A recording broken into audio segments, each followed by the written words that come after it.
Hey everybody, thank you so much for watching another one of my interviews with me, William Wallace. Today, I'm in Phoenix, Arizona at Charlie Kirk's AmeriFest. It's a Turning Point event. And with me right now is Kayleigh Kozak. Kayleigh, thank you so much for spending some time with me, please. Thank you for your willingness to hear my story. Well, I tell you what, I gotta say, when I saw you walking down here with your husband, I saw two very passionate people, and I just talked to you about seeing the passion in your eyes. But I really didn't know who you were when you said Kayleigh Kozak. How do people know who Kayleigh Kozak is? Well, a lot of people don't know me from my name. They more so associate me with Kayleigh's Law. Okay, so that's what I want to share with the audience. So here's the spoiler.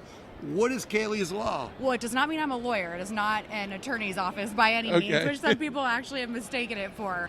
And it's a compliment. But Kayleigh's Law is a law that recently passed here in Arizona. And the law gives victims and survivors of sexual and domestic abuse natural life protection from their abuser. So wait, they don't have natural life protection now? I mean, like if the person who offended them is guilty and goes to jail and gets on the registration list or whatever that's called, they're not the victim's not automatically protected for life? Well, you would assume so. Right. That's why I'm saying it that way. I know. And I assume so, especially because the man who sexually abused me as a child had 2 terms of lifetime probation.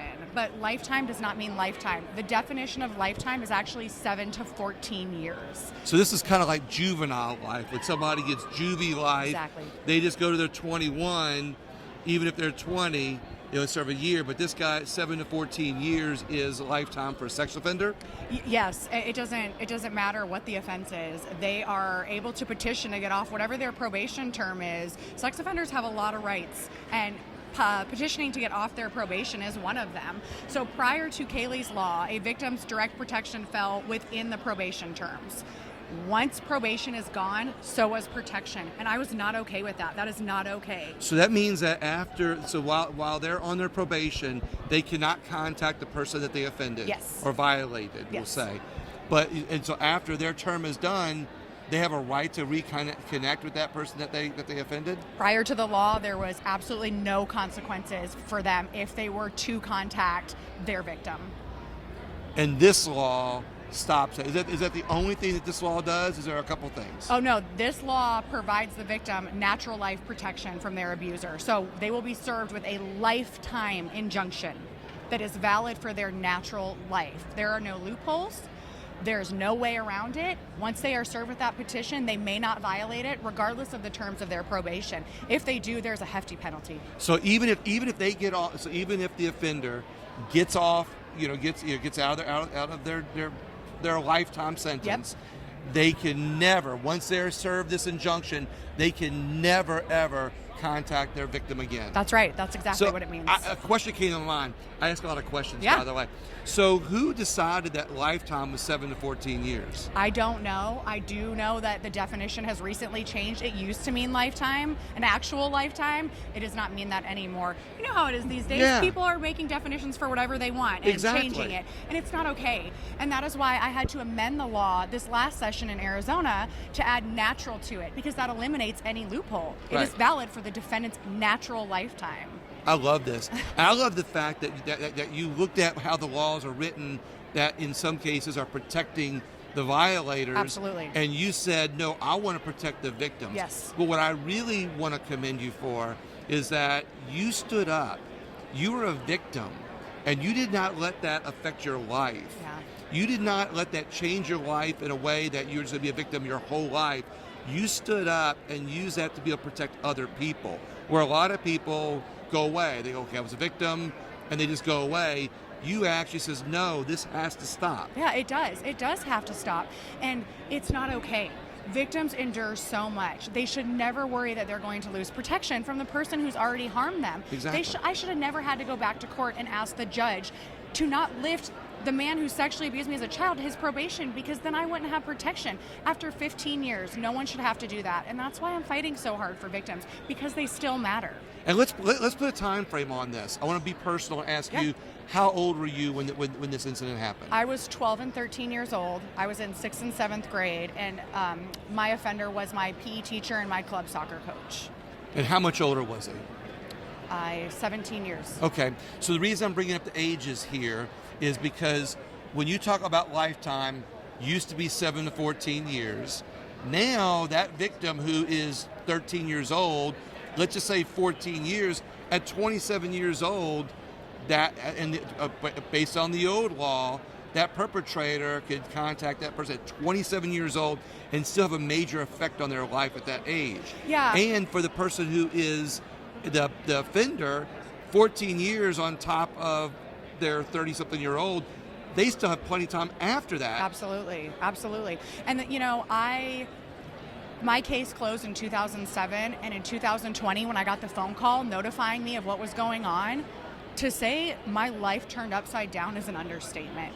13 years went by before I was ever notified, and then everything turned upside down. Did he try to contact you? He did not, but he motioned to have his probation lifted. And as a victim, I have rights. And right, one exactly. of those is to go fight him in court. And I was never heard because I was a minor. And so my parents did everything. And I deserve to be heard. Every victim deserves to be heard. Absolutely. Every victim. And thank God I went, because I learned about this part of the system that's failing victims. Exactly. And I had to fight for it. And it has been so hard and so unfair. But I know there's a problem, and I cannot sit back and not do something to change it. I had to fight for this. And Arizona was the first state in the nation to pass this law in 2021. In 2022, Wisconsin was the second state in the nation. Did you help him in Wisconsin? I did. Absolutely, I did, great. yes. But 2 states is not enough. There is an entire nation to protect. Victims all over the country that deserve this protection. So I am going nationwide and getting Kayleigh's law passed in every state across the nation, because you still matter. I'm fighting for you because you still matter. I love this. You are going nationwide with Kayleigh's law. You got to have a website or something. Is there a way people could reach out to you to maybe try to help you a little Yes, absolutely. I do have a website. It is becauseyoustillmatter.com.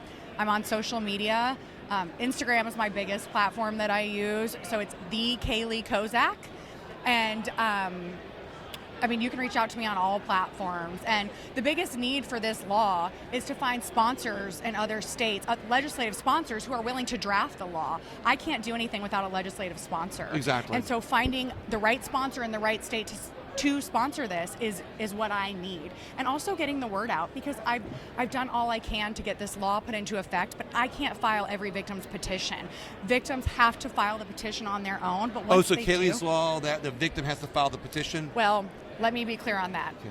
Current cases, the perpetrator will be served in court, but it is retroactive here in Arizona. So a victim, no matter when their case closed, they can go back and serve them under this law.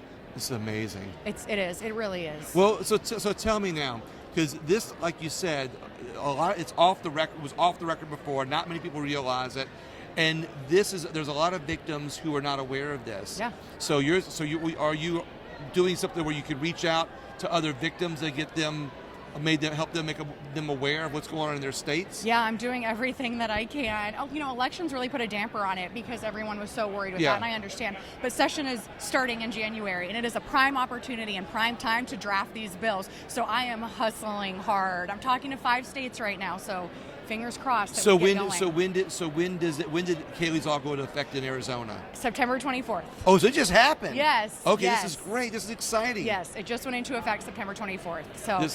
And say your website one more time, please. It's becauseyoustillmatter.com. I thank you so much, Kayleigh. Thank you. The I'm so grateful. The victims need you. No. I mean, our country needs you. And, I always cover a lot of political things on my show, but I love interviewing people that are doing the grassroots efforts, that are on the ground, boots on the ground, that are doing things to help their community. In your case, you're helping victims. But what I think it does is it helps our country. Yeah. How sad is it that this is political?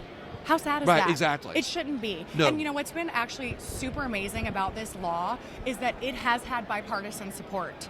That doesn't happen anymore, but that goes to show how needed this bill is. What's even more amazing is that we have to pass laws to protect our children. Yeah. We should want to be doing that automatically, just Absolutely. like our God-given rights for freedom. Yeah. Our children deserve their God-given rights to be protected Yeah. their whole life. Absolutely. Kayleigh, thank you so much. Thank I really you. appreciate it. Everybody else, please share the interview, especially if you know a victim or a legislator that can help get this law passed in their state. Thank you so much and have a great day.